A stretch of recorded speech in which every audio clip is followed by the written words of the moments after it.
Hello there. Welcome to the Saraway channel, wherever you are in the world, and so much love to each and every one of you. I'm so delighted you've joined me for part 2 of our story, and what a lovely story it is. This lovely young lady, 25 years old, her name's Miranda. She's moved into a house that overlooks a haunted house in a small town in the Pacific Northwest. And so we're about to find out what's going to happen there. She's escaping her mother's clutches because her mother is one of those formidable helicopter parents that just doesn't want her daughter out of her sight. So this is an interesting story we're about to listen to. But before we get started, don't forget to subscribe to the channel, click the notification bell and the thumbs up, and let's continue with part 2 of our story tonight. By all accounts, the cheque that Granny Violet had given me, although it wasn't a huge amount of money, it was still life-changing for me. I would have the quintessential, enviable opportunity to be able to leave home for good, now that I had been liberated financially. Granny Violet had given me enough money to buy something reasonably modest, that I would have the luxury of calling my own. I realized very suddenly that I wanted to do just that. The idea of leaving home sounded like an irresistible temptation that I would be a fool to refuse. I would finally be free to live my own life as I so wished, without being dictated to by my mother, who had her own ideas about how I should live my life. I knew Granny Violet was right. The longer I lived under my mother's influences, the harder it would be to leave home. For my flailing confidence would likely over time become more and more fractured and fragile, and as a result I would invariably start doubting my ability to be able to live on my own, without being tied to my mother's apron strings. I had started up my own online business a couple of years back, as my mother had artfully persuaded me not to go to university or college. "You don't want to do that, love," she assured me, in a firm, no-nonsense tone of voice that I had never challenged, for my mother could be exceedingly intimidating. "College and university are far too overrated, and when people leave those places, they may have gained some academic advantages, I'll give you that, but truly their worldly wisdom is sorely lacking. Why don't you start up your own business from home?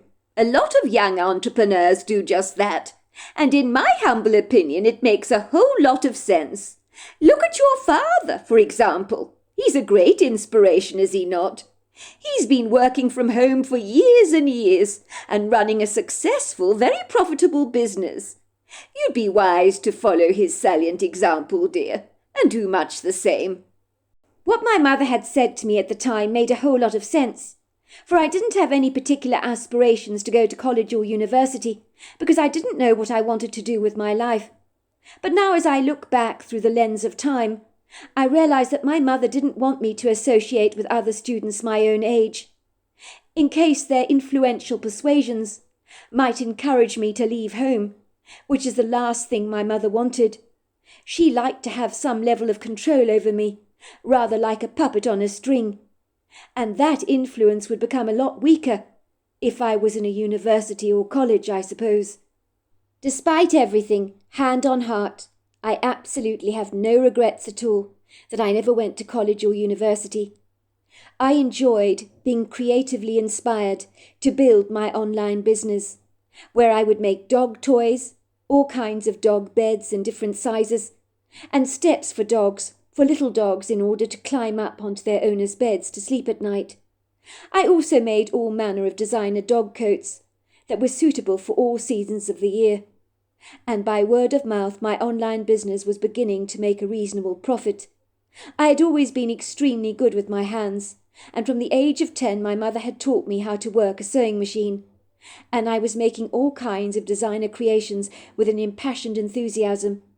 My business had got to a fine start, although my mother had insisted I gave her most of the money I earned to put towards the rent, and of course some bizarre saving scheme that she said would benefit me in 30 years' time, which I didn't dare question her about.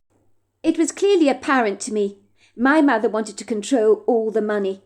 She had always done so in our house. Even the money that my father earned was all under her strict control. I was never going to be able to have enough free-flowing cash available to me in order for me to leave home. So I understood what she was doing. It was not that she wanted my money, but if she took charge of everything I earned and put all the excesses of my income into a savings account that I couldn't touch for 20 years or so, it meant I would never have the opportunity to leave home, to buy my own place, which is exactly what my mother had masterfully ordained. With Granny Violet's cheque, that all changed. I now had the freedom of choice. If I were to live alone in my own home, my mother would no longer have control over my life. And the thought of that made me feel free, as if I could finally breathe again, as if I'd grown a pair of wings and was going to be able to fly away for the very first time in my life. And although leaving the nest where I'd roosted for so long, that I'd called home, was very daunting and somewhat scary, I knew if I didn't leave now, I would become exactly like my father had become, completely locked under my mother's indomitable spell. Granny Violet smiled at me warmly. Her grey eyes were the colour of dirty ice.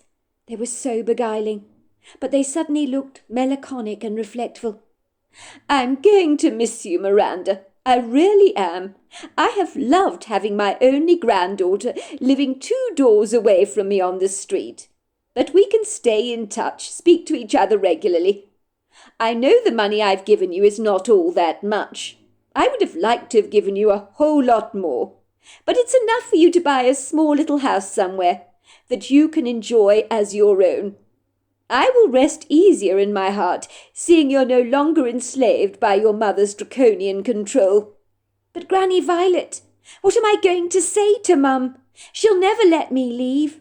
You know how dogmatic and bloody-minded she can be. She'll find a way to stop me from going. I know she will. You know as well as I do what she's like." "She has no power or authority over you, my dear. You're a grown-up woman now, Miranda, an individual in your own right. You are perfectly entitled to make your own choices in life, and there's not a damn thing your mother can do about it. Provided, of course, Miranda, that you have the nerve to stand up to her. And you know what, girl? I believe you do." "But what will I say to her, Granny Violet? Just thinking about telling her I'm leaving is freaking me the hell out. She ain't going to take the news lying down, is she?" "You tell her the truth, love. In my experience, telling the truth is the best thing to do. Tell her that you want to live in a lovely little rural town in a pretty little house somewhere, while you run your own boutique pet business from home, making dog things for your exclusive online boutique. Tell her you want a fresh change of scene, away from Atlanta, so to speak, and that like other girls of your age, you want some much-deserved independence. Of course she will bully you to change your mind, of that I'm in no doubt. But you mustn't fall for her cunning little traps. We both know exactly what she's like, and how unscrupulously domineering she can be. You're going to have to be tough, Miranda, tougher than you've ever been in your entire life. And I know that that is not going to be easy for you. I urge you not to allow your mother to manipulate or intimidate you. If I know your mother, she'll make you feel guilty for abandoning her and moving away. She will try anything to stop you in your endeavours. She'll likely bring on the waterworks. She's very good with the crocodile tears, you know. So you feel desperately bad about leaving. Believe me, she'll pull any emotional string at her disposal to get you to do her bidding. She's cunning like that. She wants you to surrender to her demands. She won't want you to leave under any circumstances if she can possibly prevent you from doing so. So she will try every artful trick in the book to get you to surrender to her charge." "So what do I do, Granny Violet, to get her to listen to me?" I asked. "You need to put down your foot, love, for the very first time in your life, and you're going to have to stand up to your mother. I know it's hard, but you've got to do it. You can tell her I've given you some money and encouraged you to make a brand new start for yourself by moving away to pastures green. She will in no doubt lose it with me, but I'm used to your mother's shenanigans. She's a thorn in the side that I've learnt to manage over the years." "Thank you, Granny Violet." I said, tears of gratitude streaming down my cheeks, which I quickly wiped away. I've always wanted to leave home, but I've never expressed the clandestine feelings out loud, Granny Violet, until you've given me the courage and opportunity to do just that. And you know what, Granny Violet? I'm going to do it, I said with a resolute, unflinching determination that surprised even me. The idea of finally being released from my mother's vice-like stranglehold over my life had suddenly become irresistible. I knew that I would do exactly as Granny Violet had instructed me to do, no matter how much my mother protested and tried to persuade me to stay. Even if she did cry those crocodile tears, I would not fall victim to any of her insidious tricks. I could taste freedom, rather like a fragrant bouquet on the wind, and the more I smelt it, the more I wanted it for myself, like I've never wanted anything more in my life before. I'd be damned if my mother would take this away from me. I'd fight for my independence with every last breath, because now I craved it more than ever. Ostensibly growing up, I had envied all my girlfriends, whose parents' attitudes had both been carefree and relaxed, while my mother had been tortuously controlling. She had always butted into every single aspect of my young life. She had never allowed me to go on school camping trips, or even to friends' birthday parties, unless I was chaperoned by her. She described herself as just being a protective mother, but she was so much more than that, and everybody knew it. Thanks to Granny Violet's intervention and generous check, freedom was only a hair's breadth away, and I was going to grab it with both hands.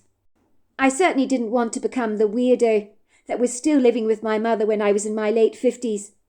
And let's just say after my mother was long since deceased, I would still probably be living on my own, becoming a complete loner, living in solitary isolation, and I didn't want that for myself. Every night in our household we had a formal dinner, as my mother was old-fashioned in that regard, performing old-fashioned rituals that had passed many by in my generation, but not my mother, who hung on to old-fashioned values and traditions with a cast-iron grip. We were expected to dress formally for dinner every night, where a delicious 3-course meal would be served, that my mother had painstakingly cooked, and to give her credit, she was an excellent cook.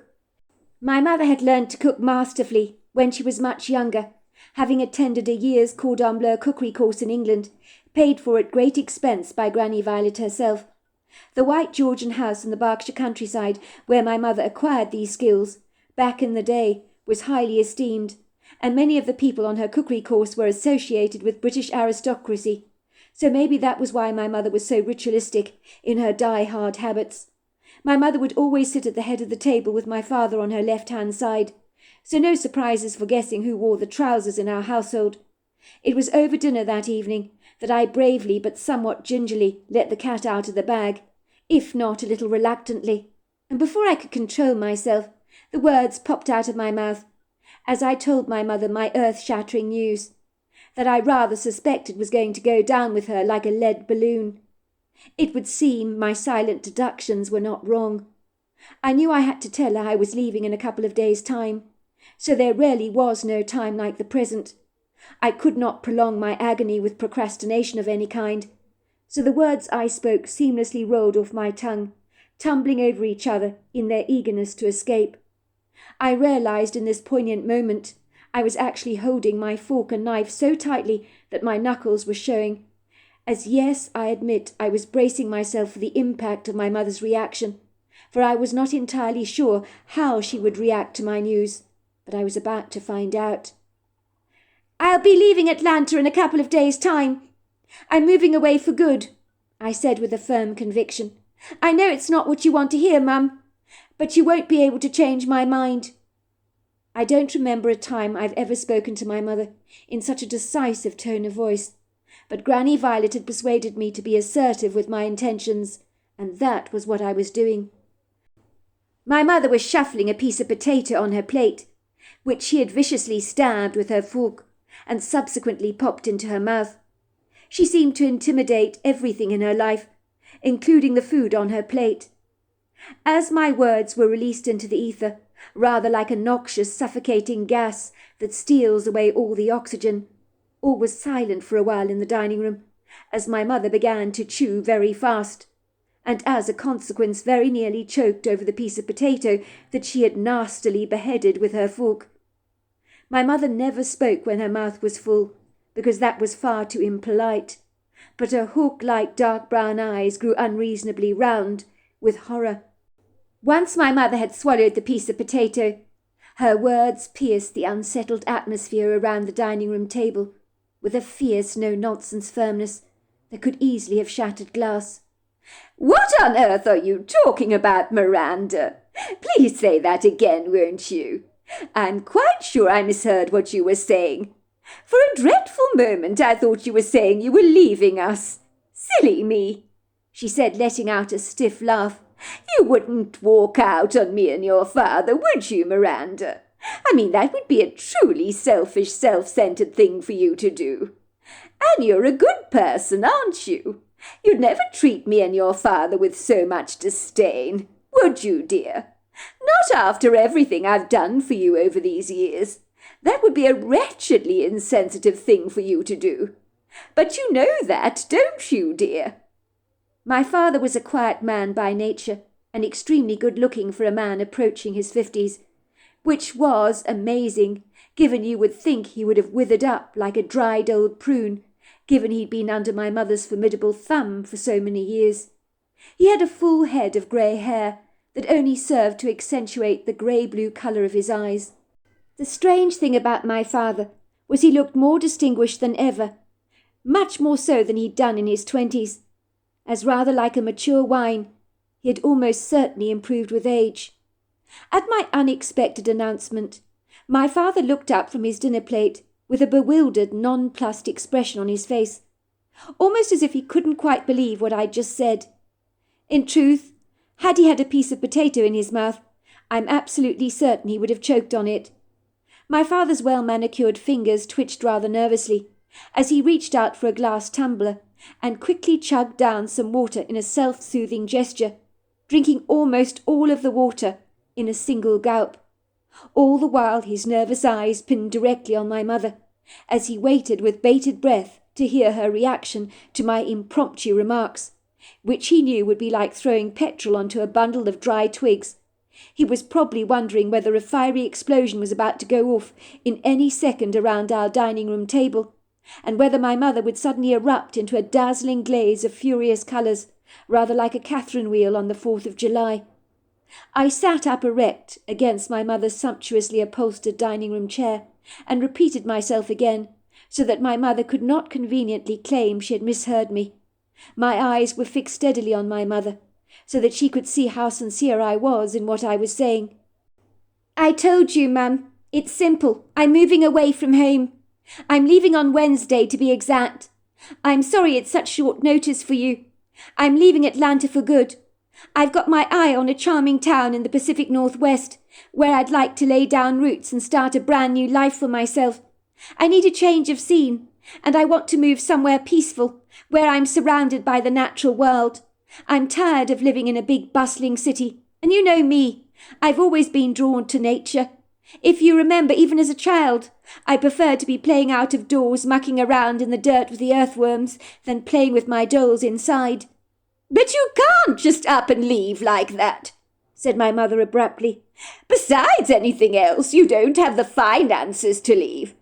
Where would you live anyway? Who would cook for you or take care of your laundry?" "I do have the money to buy my own place, Mum," I said. "And for your information, I'm perfectly capable of doing my own cooking and my own laundry. If you must know, Granny Violet gave me a generous cheque to buy my own little place, where I can run my online pet boutique business from home, in an idyllic location, so to speak. It'll be a fresh start for me, Mum. I've lived here for so long. I'm sure the two of you must have had enough of me by now. I've been living under your roof for 25 years, for goodness sake. I need a little independence, don't I? You have to admit, Mum, most girls my age have long since moved away from home. Some are independently working. Others might even be married. I intend to follow in their footsteps. Unlike me, though, I expect they'd choose a bustling city like New York over a small town any day of the week." My mother's face grew red with indignation. This time it was her fingers that appeared to be shaking, as she reached out for her wine goblet and unsteadily drank a couple of sips of the red Merlot. All the while her beady eyes were fixed on me, rather like a hawk over a deadly carcass it very much wanted to devour. "Say that again, Miranda dear, because I think I must have grown very hard of hearing over this dinner table tonight. Either that, or I don't appreciate a word that you're saying. Are you telling me that Granny Violet, my ever so interfering mother, put this preposterous, insane idea into your head for you to leave your home here in Atlanta that you share with me and your father? I can't believe Granny Violet. She has the blatant audacity to give you a cheque to buy your own house with. How dare she intrude in our lives like this, and fill your head up with so much absurd nonsense?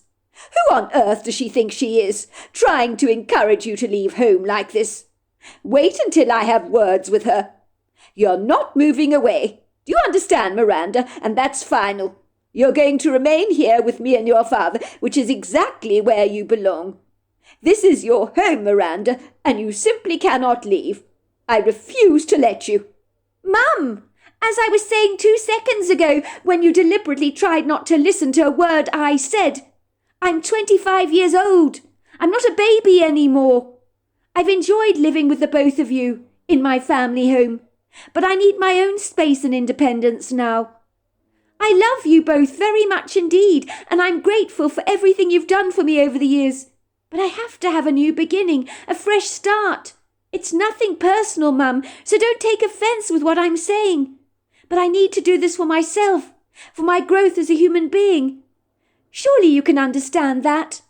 I'll come and visit you both as often as I can, and we can chat as often as possible, frequently if you like." "You say you're grateful, Miranda, do you? What poppycock?" said my mother, allowing a big frown to drag her thin lips downwards into an ugly, unflattering scowl. "If you were remotely grateful, you would show some appreciation and gratitude, would you not? But you don't do that, do you? You selfishly want to abandon me and your father like this. How could you do this to us? It's dreadfully self-centred of you. Tell her, Stephen, will you?" she said, turning around to look directly at my father. "Tell her not to do this to us. Tell her she can't leave us in the lurch like this." My mother's voice was pleading as she turned around to my father for some kind of response, for she naturally expected my father to support her, as he devotedly usually did. My father took a bite of his potato, chewing it slowly, if not rather uncomfortably. I suspected this was deliberate, so he could align himself very carefully with what he would say to my mother, while she impatiently waited for his response. My father surprised me by standing up to my mother, which was something he never normally did, but I think he realized that it really was rather ridiculous that at 25 I was still living at home with them. And the only reason that this was actually the case was because of my mother's fierce, indomitable stranglehold over my life. "I'm not going to tell Miranda not to do this, sweetheart," my father said, as tactfully and diplomatically as he possibly could. "That would be absolutely insane. Miranda here is absolutely right in everything she has just said. She's a grown woman with a mind of her own. She's 25 years old, is she not? She's right. She shouldn't be living under our roof, should she? She should be out there like any other young lady her age, enjoying life and living independently of us. It's not for us to tell her what to do. We don't legally have a monopoly over her life any more. She is not a little girl any longer. She's a grown-up woman with a mind of her own, and you need to realize that, love. I know it's very hard for you, as being a mother with only one child that is all grown up. You're naturally very protective over Miranda. But we as her parents cannot dictate what our grown-up daughter does or does not do. That would not be fair. It wouldn't be right, nor would it be legal. There are parents out there who watch their grown-up children doing things that make their hair curl, but they know they cannot interfere in their children's lives. Miranda has made us both extremely proud, and her expressed desire to leave and move away should be encouraged and positively celebrated." My mother glared at my father through furious, defiant eyes that burned with a fiery rage. "So that is it? Is that right, Stephen? You're going to side with Miranda, are you, on this? I might have known you'd be disloyal to me. Silly me for thinking you'd actually support me as your wife. Oh, I can't believe you. I just cannot believe you. I know who to come to when I need someone to stand up for me, Stephen. And it's certainly not my own husband, that's for sure." "Look, sweetheart, this is not about taking anyone's side. This is about being pragmatic, reasonable, logical. Look around you. Young women of Miranda's age do not remain indefinitely living with their parents, unless, of course, circumstances dictate otherwise, and those circumstances are more often than not financial. Most parents do want their children to leave the nest, to live lives that are productive on their own. For many like yourself, it's not easy to see their children leave the nest, but they need to let it happen. Most parents want their children to be successful and prosper in their lives. It's how the world works, love. I'll have you know, Stephen, I'm not your average parent.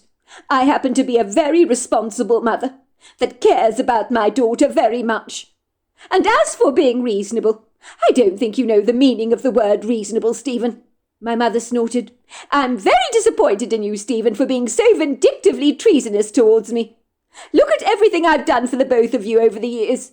You should both be ashamed of yourselves. And as for you, Miranda, is this your callously brutal way of paying me back for all my kindness I've shown to you, as such a devoted mother, always putting your needs above my own? Oh, I can't believe it. And as for you, Stephen, taking Miranda's side on this, I feel extremely betrayed by you, Stephen. Do you know, I think I'd have actually preferred if I'd found out if you'd been cheating on me with another woman, than betraying me over the dinner table like this in the way that you've done tonight." And at that, my mother lifted up her goblet of Merlot and threw it directly at my father, so the red wine splashed all over his face and his shirt. My father stared back at my mother in bemusement, his brows knitting together into a deep furrow. "You deserve that, Stephen, for your treachery towards me," said my mother, storming out of the dining room and slamming the door behind her, leaving both me and my father sitting alone at the table together, while red wine trickled down my father's face, rather like red raindrops on a window pane. "Well, that went down awfully well, didn't it?" said my father sarcastically, wiping down the droplets of red wine from his face with a starched linen table napkin. "Your mother's in a right old bad mood, is she not? I suspect your announcement set her off. She's not remotely happy that you're leaving home, Miranda. But it is what it is, and the sooner she accepts it, the better. What on earth did the woman expect? I knew sooner or later you'd flee the nest, but your mother would never entertain the thought. She wouldn't dare. Sometimes that woman refuses to live in the real world." "Thanks, Dad. I really appreciate that you stuck up for me. It couldn't have been easy. How do you feel about me going?" "Well, I think you've made a very good decision. You need your independence, love. And for the record, I'm glad that Granny Violet has given you the money to leave. I would have done the same if your mother didn't monopolise all the purse strings in this household. Let's just say if your mother had seen a sizable amount of money being drawn from our bank account that she realised I'd given to you for the purposes of buying your own place, she'd have practically had kittens." "She sure would have," I agreed. "In my case, I have to keep the belligerently capricious cat, which of course is your mother, purring happily all the time," he said, giving me a wink. "Better that than having my eyes scratched out," he joked. "I've been worried about your mother getting her pincers into you, Miranda, never allowing you to leave home. She means well, of course she does. But sometimes her kind of overly possessive love can be insufferable, to say the very least. Believe me, I know first-hand all about it." "Thanks, Dad," I said, getting up from the table and giving him a warm hug. So there we are. That is the end of part 2 of our story. Part 3 is tomorrow night, and I look forward to you joining me then. Until next time, goodbye and good night.